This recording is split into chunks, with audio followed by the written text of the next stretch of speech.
music, the coda is an escape to the end. The symbol is a crosshairs. In Coda, the story, there are two converging storylines. The story of Tchaikovsky, tortured, searching for love, and a coded message he wrote in a piece of music. In a second storyline, modern Russian national zealots, assassins if you will, want to destroy evidence of a lover and anyone who knows about it. But let me go back to Tsar Alexander II. When he took power, Tchaikovsky was 15 years old. Tsar Alexander was liberal, had hope, optimism in spite of the starvation in Russia at that time. Some years later, when Tchaikovsky was 29 years old, he met Edward Zach, who was 15 years old. He fell madly in love with this young, handsome man. In the autumn of that year, he wrote the overture Romeo and Juliet about conflict and love.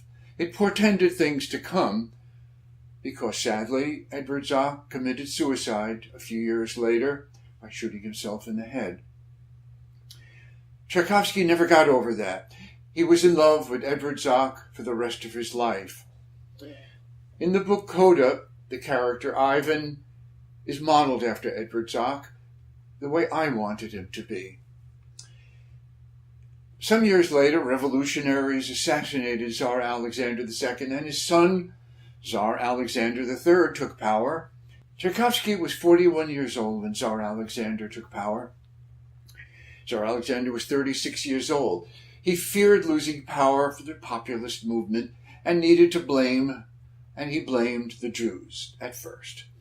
He drove the Jews out of Moscow, he drove them out of St. Petersburg, and then began plowing down their villages in the suburbs. That wasn't enough, and he turned to the ultimate source of power, the Russian Orthodox Church. And with that came their ghastly rules and penalties, mostly against the gays. If you were gay, knew someone was gay, just reported someone was gay for any purpose, they were sent to Siberia with no hope of returning. But that was not enough. In the middle of his reign, he started a culture war with France. Paris was the center of culture in those days, la belle époque, the beautiful era. But Moscow was considered to be a backwater, and indeed, in spite of its wonderful composers, poets, artists, it was a backwater. But on May 5th, in 1891, the grandest concert hall in the world was set to open in New York City, and Andrew Carnegie wanted, for his Carnegie Hall, the most famous, the most wonderful musician in the world. He wanted Peter Ilyich Tchaikovsky. However, Tchaikovsky was gay. It was known in small circles, but it was known. It would be ruinous to the Tsar if it was ever discovered while he was in New York City. He was sent to New York City, and it was known that he went for the lower classes, the sailors.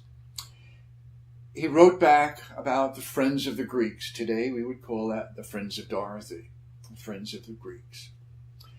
It went very, very well. The newspapers had rave reviews. He loved the New Yorkers. The New Yorkers loved him. And he was optimistic, healthy, vigorous, and was pronounced dead 2 years later. Let me talk about his final work, Symphony No. 6, the Pathetique, which means the passionate in Russian. Tchaikovsky's music is known to be autobiographical, more than any other composer. So it's not unexpected that this last symphony has become associated with his mysterious death. It was premiered in St. Petersburg when Tchaikovsky was 53. He was healthy, vigorous, excited, got very good reviews, mixed but very good, pronounced dead a week later. Let me talk about his last movement. It opens with a crying, sobbing melody, in no small part because no one is actually playing it. Let me repeat, no one is actually playing it. What the ear puts together are the upward and downward leaps of the first and second violins. The melody is hidden behind a mask. You can look at the score and you do not see it. It isn't there. It is a mask. And Tchaikovsky writes about this mask to his brother on several occasions. Living behind a mask.